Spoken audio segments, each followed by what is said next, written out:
thank you all for coming. And it's my pleasure to welcome you to this, the Sally and Ralph Duchin Memorial Lectureship Series. I am Ed Wright. I am the Director of Judaic Studies, but I'm the outgoing Director of Judaic Studies nowadays. And it's this will be my last public event before I step down as Director. And it's my great pleasure to welcome, to introduce today's lecture, the incoming, or soon to be incoming, Director of Judaic Studies, Professor Beth Albert Nakai, and she will introduce today's lecture. Beth.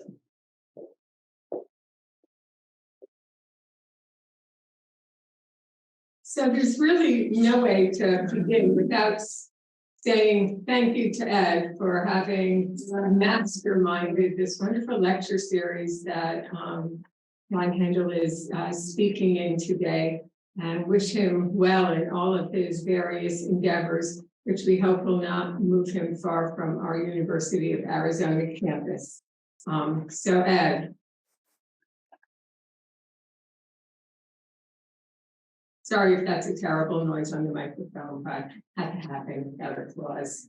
So now it's my great pleasure, lots of fun and an honor to introduce Emeritus Professor Ron Hendel, who has been the Norma and Dabby Professor of Hebrew Bible and Jewish Studies at UC Berkeley.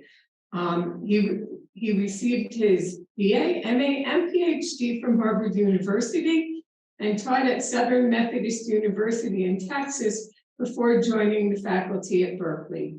He spent more than 2 decades there teaching undergrads and grad students and serving as chair of Jewish Studies, of the Department of Near Eastern Studies, and the graduate program in Ancient History and Mediterranean Archaeology.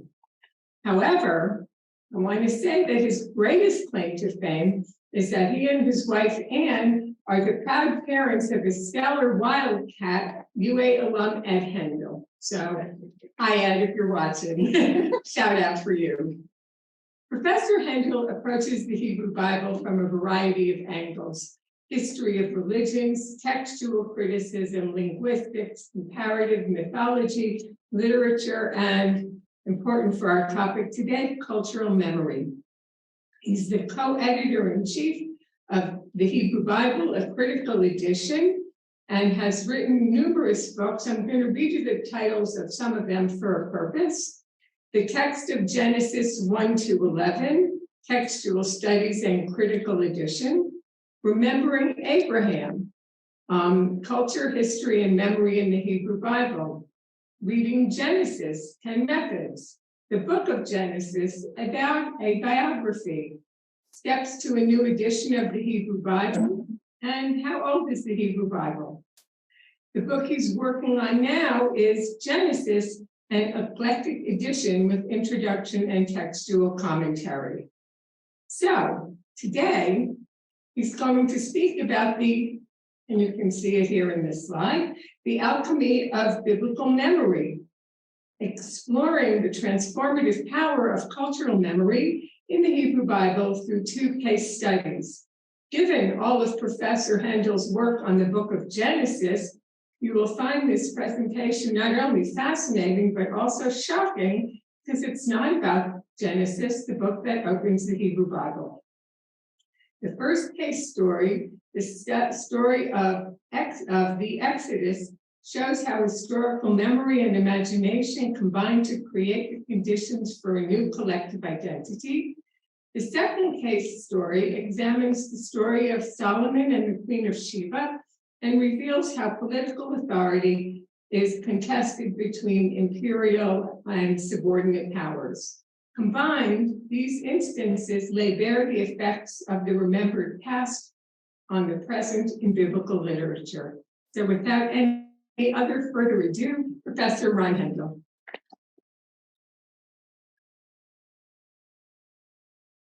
Thank you, Beth, and thank you, Ed. It's a pleasure to be here. I have a very warm place in my heart for the University of Arizona. As Beth mentioned, my oldest son He's a wildcat and loved it so much that he came back here and lives here. So we actually saw him recently on Thanksgiving. We shared a meal with him. My topic is the alchemy of biblical memory, the alchemy of memory in the Hebrew Bible. So as just to set this up, alchemy is the subject I don't think they still teach here at the University of Iowa. But it was a big thing in the Middle Ages and early modernity. It kind of gave rise to a lot of modern science. They were trying to turn lead into gold, okay, and using different potions and different spells and things like that to do this. So what alchemy does is transforms one substance to another. Okay. What I want to suggest to you today is that there's another kind of alchemy. Anthropologist whose work I like talks about social alchemy.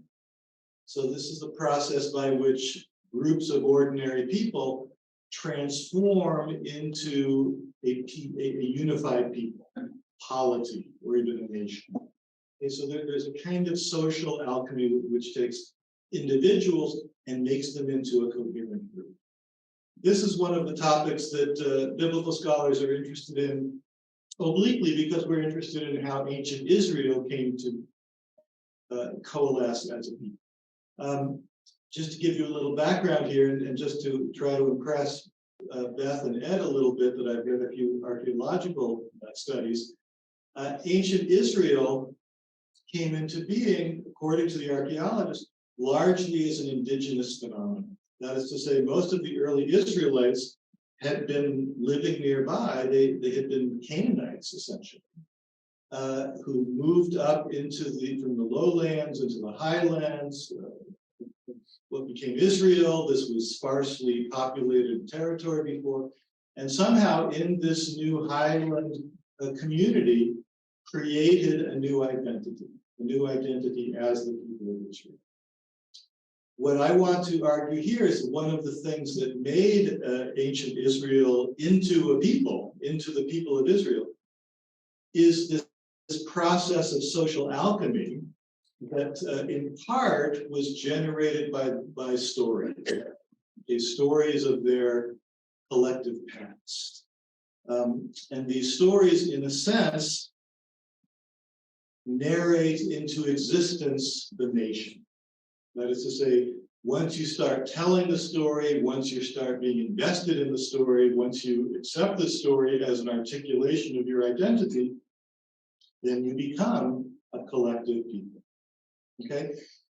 So how this story of the Exodus operates, and then later how the story of Solomon and Sheba operates, show different aspects of this process of social alchemy by which people create and sustain and, through trauma, readjust their collective identity. And they do this through stories about the past.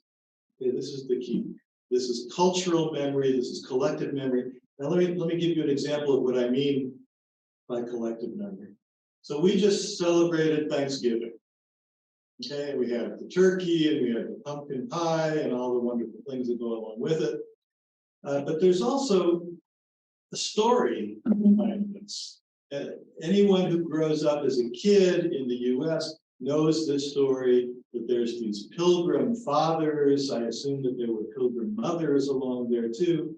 And they left the evil old world to come to this new continent that they hadn't been to before, to create a new society where there's justice and liberty for all. Now notice, this is a story about the past. It's a story that is taught to our children. It is a story that articulates certain values, such as the tolerance of religious diversity, liberty, freedom from oppression, and things like that. These are values that help to articulate what American values are or ought to be. I want to notice a couple of things, however. there's a lot of things that this story leaves out. Okay, first of all, there were people here already. Okay, what is it? The Odom people were here, and there were people in Massachusetts where they landed, the Narragansett and all sorts of people. They're left out of the story because that's not how the story works. They don't want to say how the Pilgrims eventually, went to war with all of the Indians and had all sorts of massacres and stuff. That's strategically forgotten in this story. Moreover, the Pilgrims themselves were Puritans. They were essentially what we would call religious fanatics. And the reason that they left the old country is because they didn't like the fact that there was religious freedom in Holland, the place that they had just left from. And there was a fair amount of religious freedom in England at that time too. So they were actually fleeing Amsterdam because they didn't like religious pluralism and religious freedom. They came to this country to create a religious theocracy. Notice that that's also forgotten in the collective memory of the story. Although I have to say that in recent decades, some of these forgotten parts have been remembered. I mean, some of them had been never forgotten. For example, in the Bay Area where I live now, there's an anti-Thanksgiving celebration that happens on Alcatraz Island every Thanksgiving day. And the Native American peoples in the region come together and they have dances in there and to protest against the stealing of their land and such. So this example of recent developments in Thanksgiving shows that collective memory can also change. Things that are forgotten can be reincorporated, or things that are forgotten in the dominant narrative can be reincorporated from people in the margins who may have still remembered these things. So cultural memory is, a confection of some things that have historical solidity to them, but there's a lot of things that are left out. There's a lot of things that are reframed. To say that the Pilgrims were proponents of things like religious liberty and freedom of speech and stuff is to conflate them with these later people like Thomas Jefferson and James Madison and those people who were not Puritans at all, and I assume didn't get along with the Puritans. So you efface that difference between the Puritans and these later people who were articulating these ideas of Enlightenment values of liberty and free speech and so forth, separation of church and state and things like that. So cultural memory kind of superintends the past, curates the past, and links things together, forgets things, restructures things, and creates a kind of livable past, a past that resonates in the present in a way that gives you a kind of collective identity and a set of collective values that you really want. Now notice, one of the implications of this is that these cultural memories are not necessarily true historically. Okay, there are historical bits and pieces in there, but in the way that the people tell the story about their own past, it's the past that is recalibrated, reimagined, reconfigured so that it has present relevance. So a lot is filtered out, a lot is reconfigured, a lot is reimagined, and so it's a confection of all of these things. So I want to argue that the Exodus, I would take my two examples of the Exodus and Solomon and Sheba and show how they operate as cultural memory. Now let me start with this picture here. Just let me figure out what time it is. Okay. This is an example of how the Exodus becomes cultural memory in Jewish tradition. This is a picture from the Passover Haggadah, a famous medieval, early modern Passover Haggadah. There's all these wonderful creatures there. There's cats and dogs having little Passover ceremonies with each other. it's birds and all sorts of things. But the main picture in the middle is a picture of the Israelite slaves in Egypt, and they're building bricks without straw and buildings out of these bricks. And it says in Hebrew, Avadim Hayinu L'Pharaoh, the Mitzrayim, we were slaves to Pharaoh in Egypt. And God brought us out from there with a strong hand and an outstretched arm. So this is the memory, this is the cultural memory of Israelites being slaves in Egypt. And this memory is actualized in the Passover ceremony, which you do every year. And you use this Haggadah, or maybe not as fancy a one in Judaism.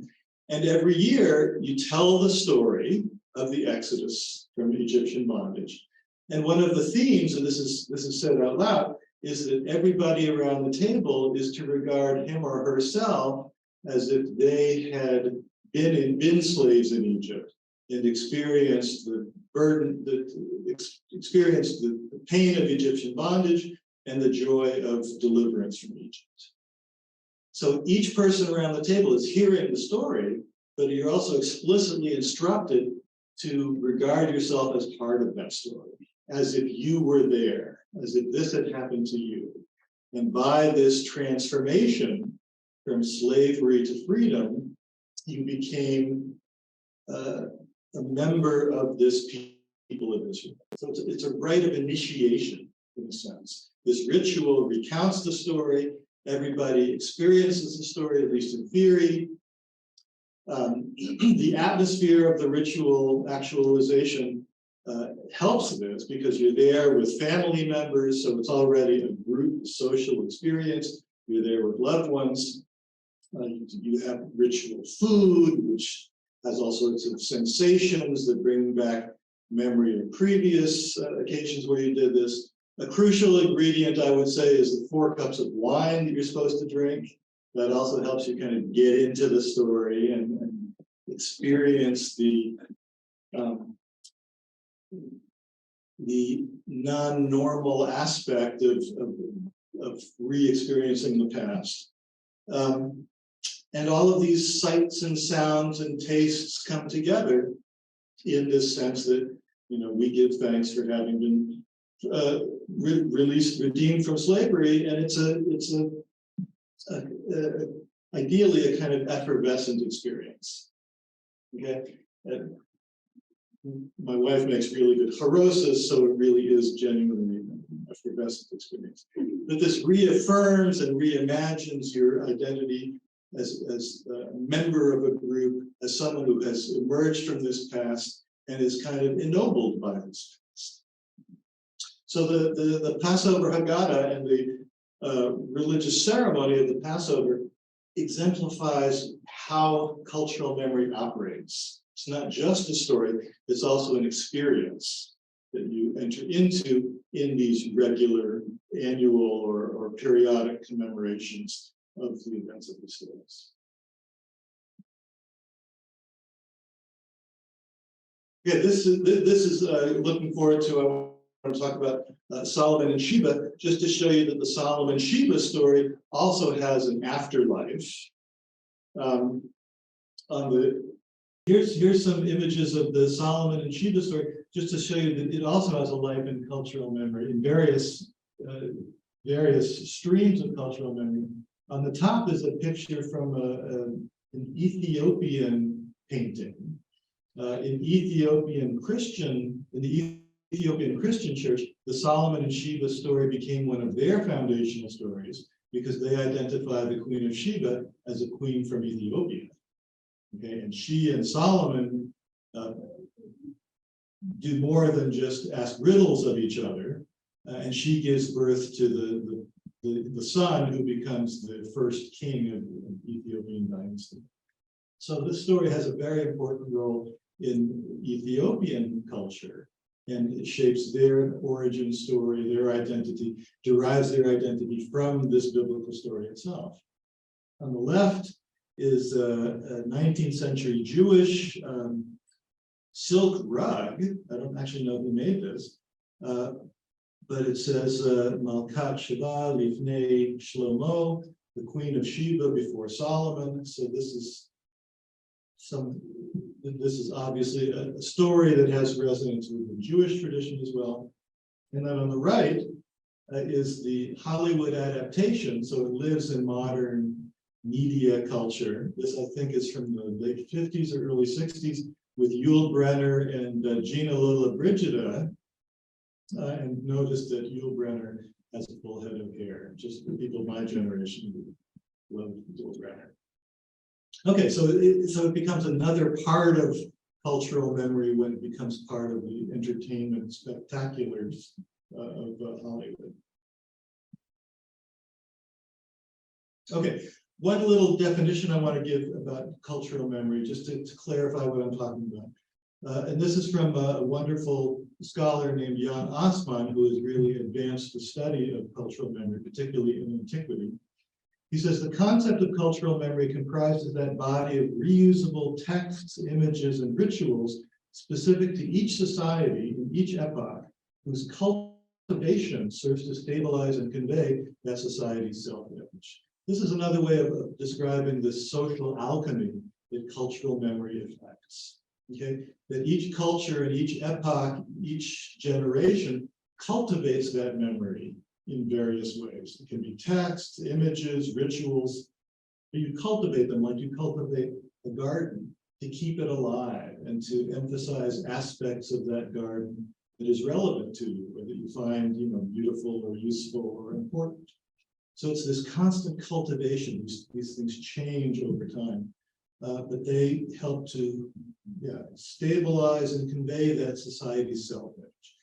These memories determine who you are. They paint what your values are, your orientation, the kinds of things that you celebrate from the past because you want them to be important in the present. And this is kind of the glue that holds people together. We're doing this World Cup thing. There's a lot of cheering for your team. That's also a kind of cultivation of a ritual that stabilizes each society's self-image, right? And we beat another team today, so this has political implications, and our country is better than theirs, and so on and so forth.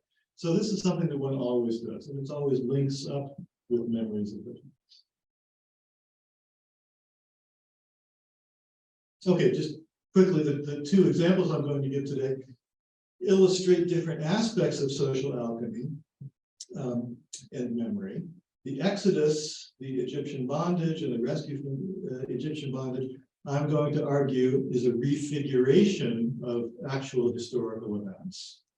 And the story of King Solomon and the Queen of Sheba is, I want to argue, it's also a refiguration of historical events, but in particular has a kind of political edge, where there's a kind of mimicry of the dominant culture and a kind of re-actualization of things that, in a sense, undermine or critique the dominant culture and take their glory to be our glory. Anyway, this kind of mimicry and hybridity that will become a little clearer later on. And all of these things affect transformations and cultivations of social identity. Okay, first of all, the Exodus. Now, I just want to discuss a few aspects of the Exodus. But the first thing I want to emphasize is that the story presents itself as a kind of cultural memory that is to be cultivated by the people who tell the story in the future. And this is explicit in a number of places. In Exodus 12 through 13, the story actually pauses, and the text gives instructions on how to celebrate the Passover ceremony in years to come. So even before the Exodus is over, Moses gives people the rules about how to celebrate the ceremony that commemorates the Exodus, which is kind of a funny, paradoxical thing, because the Exodus hasn't even fully happened yet. But you give them the instructions on how to remember it, how to recall it in the future. But even within the events of the story, there's places where the story presents itself as the stuff of cultural memory. This is the best example in Exodus chapter 10, verses 1 through 2, and this is God speaking to Moses. It says, Yahweh said to Moses, go to Pharaoh, for I have hardened his heart and the hearts of his servants, in order that I may set these signs of mine in their midst, and in order that you may tell in the ears of your children and your children's children how I toyed with Egypt and set my signs among them, that you may know that I am Yahweh. There's 3 different motive clauses here, and I want to look at each one in turn. First of all, Yahweh says to Moses, go, for I have hardened Pharaoh's heart. Well, this is a weird thing. Why would God harden Pharaoh's heart? Why wouldn't he just do the one plague? And Pharaoh says, okay, I'll let your people go. But then it says, God hardened Pharaoh's heart so that he wouldn't let the people go. And in another version, Pharaoh hardens his own heart so that he doesn't let the people go. Why is this? Theologians have puzzled for centuries, millennia, over this. Why? What's this deal about the hardening of Pharaoh's heart? Well, I think it's quite clear here that God explains why he did this. Go to Pharaoh, for I have hardened his heart and the hearts of his servants, in order that, there's the motive clause, in order that I might set these signs of mine in their midst. In other words, God hardens Pharaoh's heart so that he won't relent after the first plague, so that God can multiply his signs, that is to say, the plagues, which are his signs and wonders, in order that I might set all of these signs of mine in their midst, so that it happens over and over and over again, so you end up with 10 plagues, which makes for a better story than just having one. And here's God speaking to Moses. Why did he harden Pharaoh's heart? So that I may set these signs of mine in their midst, signs in the plural. Okay. The point here, and this is something that, for example, Steven Spielberg would explain to you very succinctly, more special effects are better. Okay, more spectacle, more miracles, more signs, more wonders makes for a greater story that's more amazing and more worth telling, more thrilling in the telling of the story. So this is why God does this. He keeps hardening Pharaoh's heart, because one plague would have worked. Pharaoh said, okay, I'll let him go. But he hardens Pharaoh's heart so he can have the whole array of special effects. Okay, it's a magnificent story in, CinemaScope, 3D, virtual reality. Secondly, he says, and in order that you may tell in the ears of your children and your children's children how I toyed with Egypt and set my sons among them. So I'm doing this to make not only more plagues, but so that you'll tell your children and your children's children about this stuff. That is to say, he says quite clearly, I'm doing this so it'll make a story, a really, really good story that you will tell your children and your children's children, and they will be amazed. Thirdly, he says, so that you may know that I am Yahweh. And the kind of correlation here is that you and your children and your children's children will know that I am Yahweh, that I am God who delivered you from Egypt. And the kind of flip side of this, you will know that I am God and that you are my people. This is a kind of formula that occurs in the Bible a lot. That I am God and you are my people. So this also touches upon the idea that these stories are told, not just because it's a good story, but so that the people who are telling the story to realize that we are God's people because he did this for us. Okay, and this creates our identity as the recipients of this deliverance and rescue. So this passage here, God is saying why this stuff is happening, so that it'll be a fantastic story, and you'll tell your children and your children's children, and you'll know who I am, and you'll know who you are. This is the function of cultural memory. It's told by God here, so you know he knows what he's talking about. Okay, now, getting all sorts of things. So this is how the story itself marks itself as a discourse of cultural memory. Now, I want to turn to ask how this story came to be. Okay, if these things didn't necessarily happen, what did happen? This is a more difficult kind of inquiry to get any clarity on, but let me just put it this way. The story of Egyptian bondage and deliverance from Egyptian bondage purports to tell the history of the people of Israel before the people came into existence in the land of Israel. That is to say, before their crystallization as a people in the land, and tells the immediately previous chapter. In historical terms, we would say this purports to tell the story of the transition from the late Bronze Age to the Iron Age. Okay, and again, I'm using archaeological lingo to impress Ed and Beth. Well, what really was going on in the LB Iron Age transition from the late Bronze Age to the Iron Age? In the late Bronze Age, this the place that became Israel was part of the Egyptian Empire in Canaan. This was a period of the Egyptian Empire. The Egyptians were very wealthy, very successful, and they conquered all these people around them. And their northern colony, their northern imperial territory was the land of Canaan. And they spent 350 or 400 years extracting goods and wealth and people from their Canaanite fief.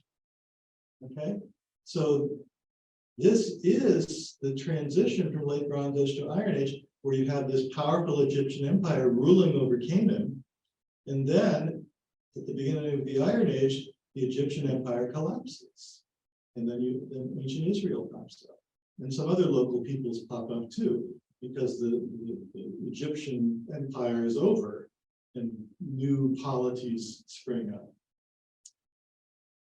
What I want to emphasize here is in the period of the Egyptian Empire, the imperial ideology is such that the people of Canaan are slaves of Pharaoh. Okay, so the people of Canaan really were slaves of Pharaoh. That is to say, they lived in this period of Egyptian bondage in the land of Canaan.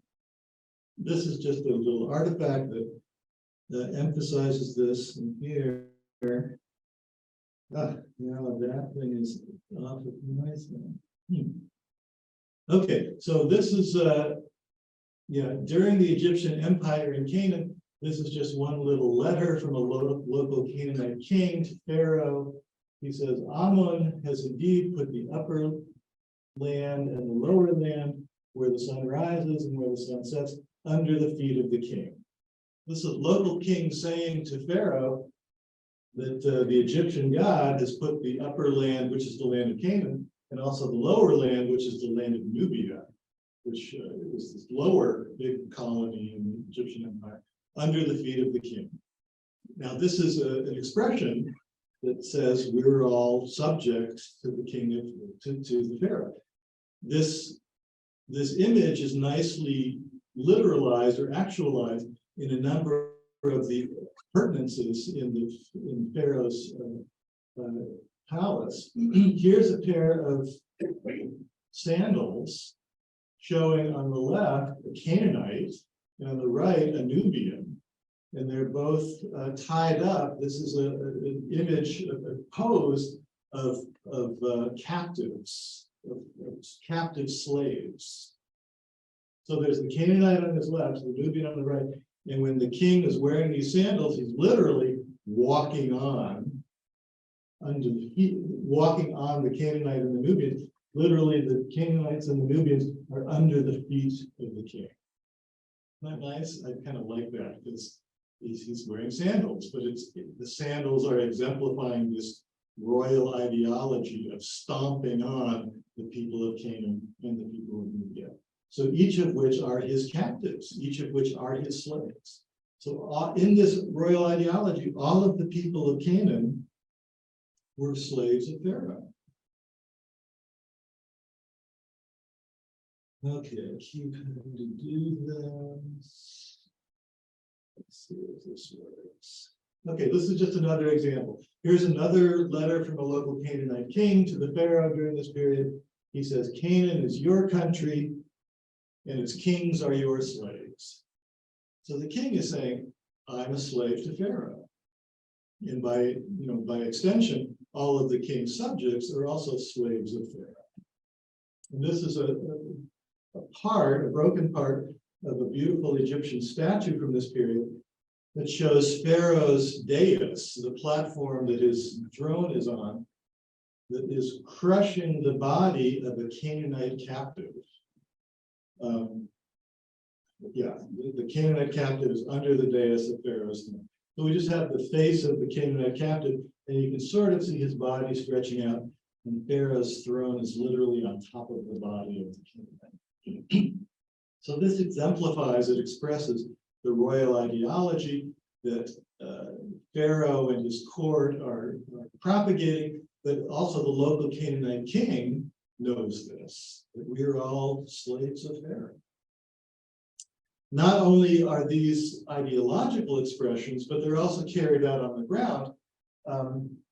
Pharaoh appropriated a lot of rich agricultural land in Canaan, such as the Jezreel Valley, and used and commanded the local Canaanite kings to provide slave labor, corvée labor, forced labor from their populations to work Pharaoh's fields in Canaan.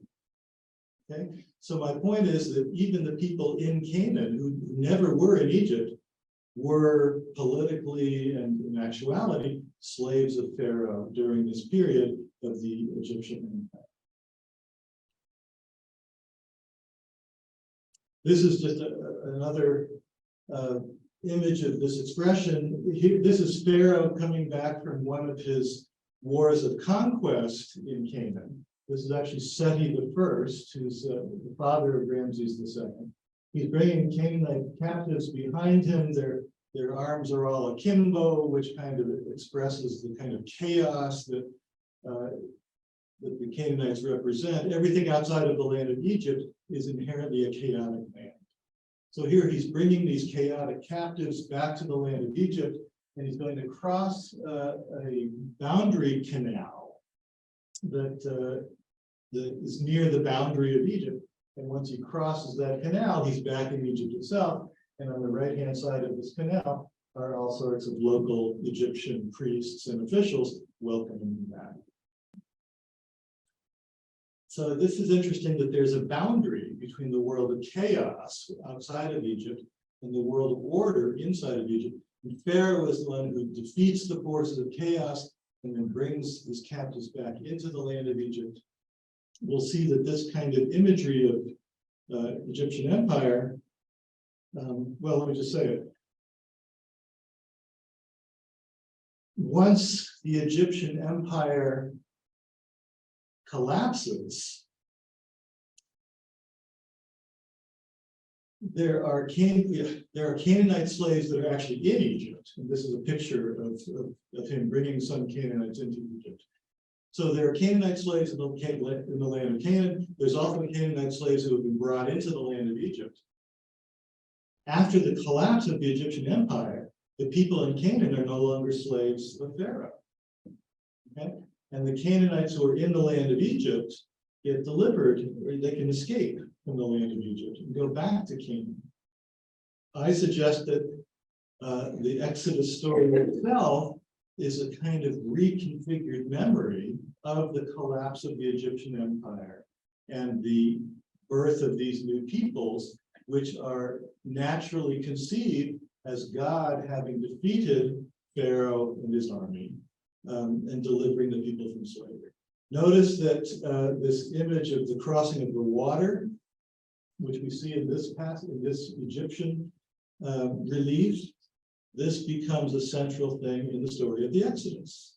The Exodus is where God defeats the Egyptians at the Red Sea, which is the watery boundary of Egypt, and delivering his people from Egypt, which itself is now the land of chaos, and redeems them and brings them back to the promised land, which is the land of order.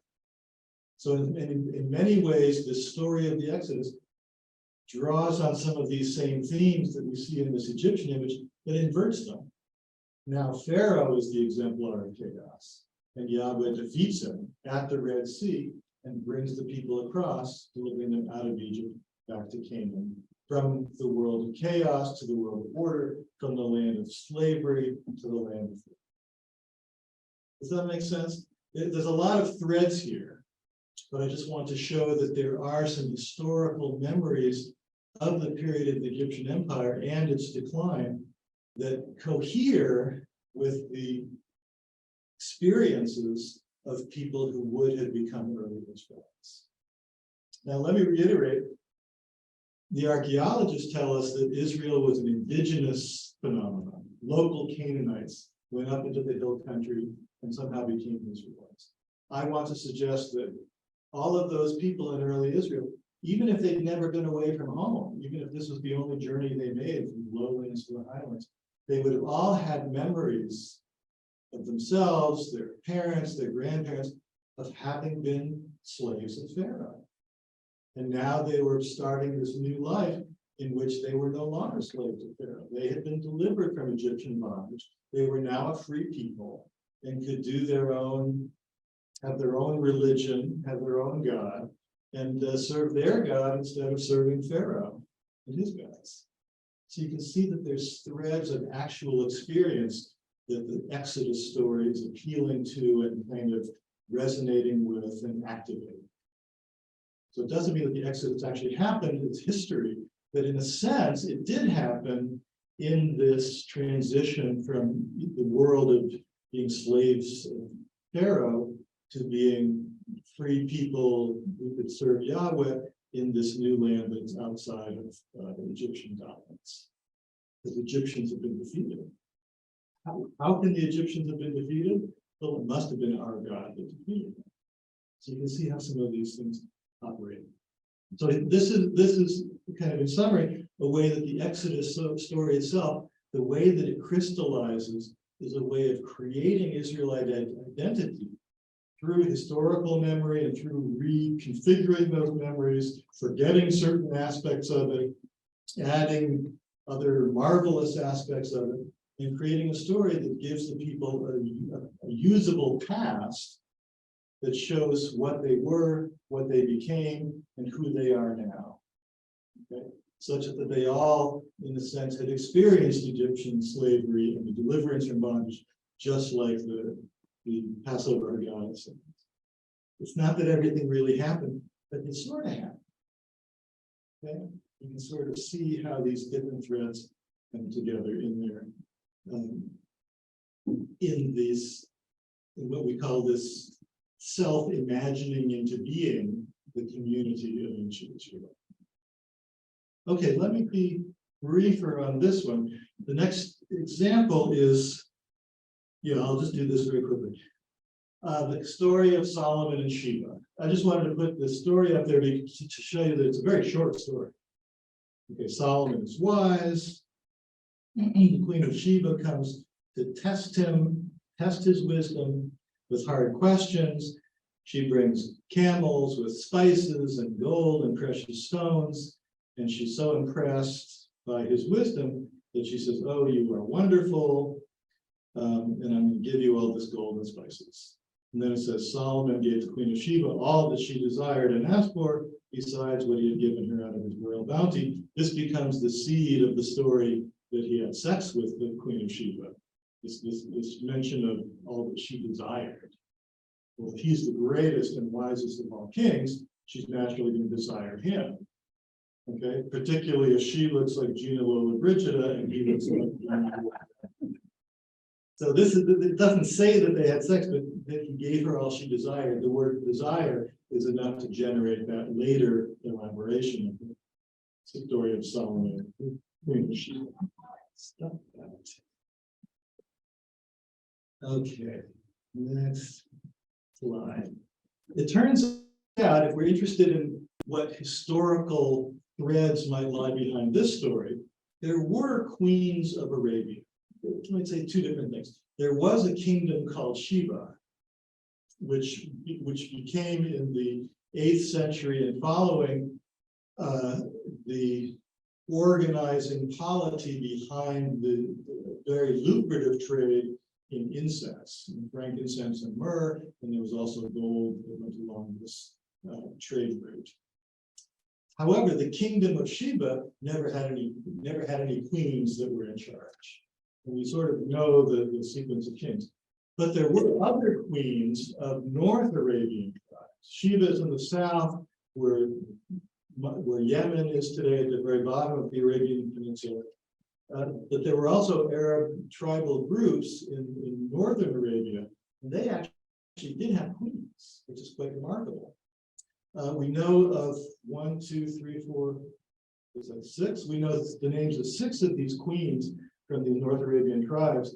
One is called Zabide, one is Samsi, one's Yati'e, one's Terahunu, Terua, Adia. And it's been suggested that this occurrence of queens of these North Arabian polities that are mentioned in Assyrian royal records probably gave rise to this idea of the Queen of Sheba. Here, Eckhard Fromm from Yale says that the Arab queens of the 8th and 7th centuries seem to have fascinated the patriarchal societies of the first millennium in Asia. The biblical story about the Queen of Sheba may well draw on encounters of Judeans with female leaders of North Arabian tribes. But I think it goes even deeper than that.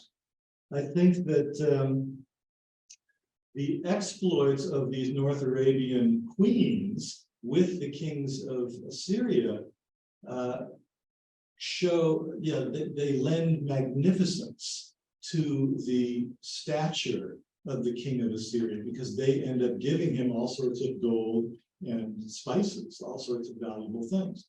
Here's an example of one of these queens, Samsi, queen of the Arabs. And this is the annals of Tiglath-Pileser III. He says, Samsi, queen of the Arabs, brought camels and she-camels and their young to Assyria before me, etc., etc. They had heard about the fame of my majesty and my heroic deeds, and they beseeched my lordship. As one, they brought before me gold, silver, camels, she-camels, and all types of aromatics as their payment, and they kissed my foot. So here, a queen of Arabia is bringing all this wonderful stuff to the king of Assyria, and this shows his magnificence, that he's getting this kind of tribute from this foreign queen. What it looks like to me is that in Israel, they became aware of these things going on, and they said, well, king of Assyria, who needs him? These queens brought even better stuff to our great king, King Solomon. And so this phenomenon that's happening in the 8th century, they retrovert back to the 10th century, when Solomon existed. When Israelites thought about the Assyrians, they would think about things like this.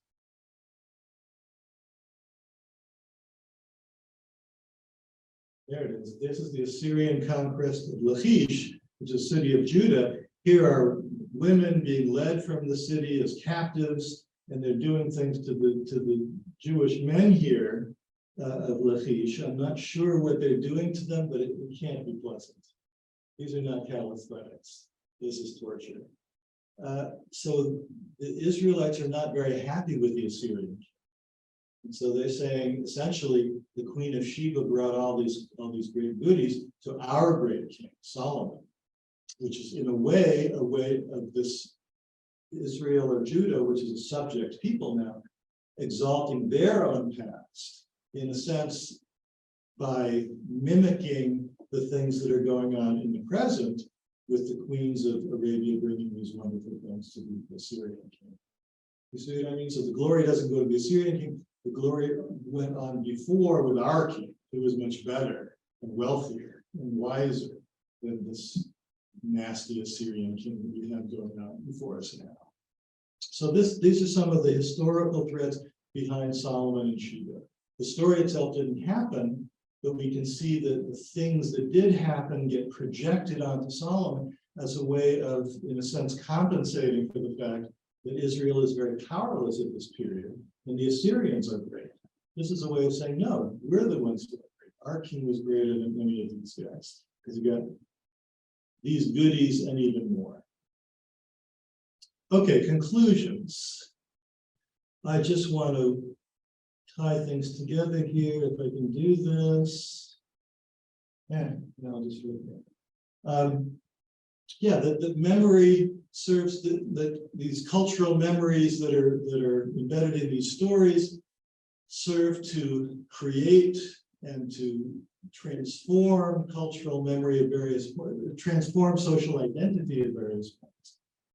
For the Exodus at the very beginning of Israel, the story arguably is one of the ingredients that makes them a people. And then in the Solomon and Sheba, it's at a low point of the people when they're under the hegemony of the Assyrians. This is a way of saying, oh, we're still greater than the Assyrians because our King Solomon was mightier than these kings who in today's world have power over us.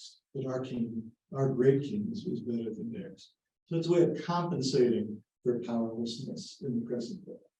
So there's political mimicry, there's hybridity, and there's refiguration of historical memories, all of which interprets, reimagines, and constructs social identity in relation to the past. And I just want to close with a little quote from Nietzsche, where he says that people have a need, a demand for monumental history. You don't just want an ordinary history. You don't want a boring history. You want a monumental history. You want a history where great people did great things against great odds and achieved, remarkable things. And that's who made us what we are. And we have things to strive for. It's in our DNA. These are our values, our ideals.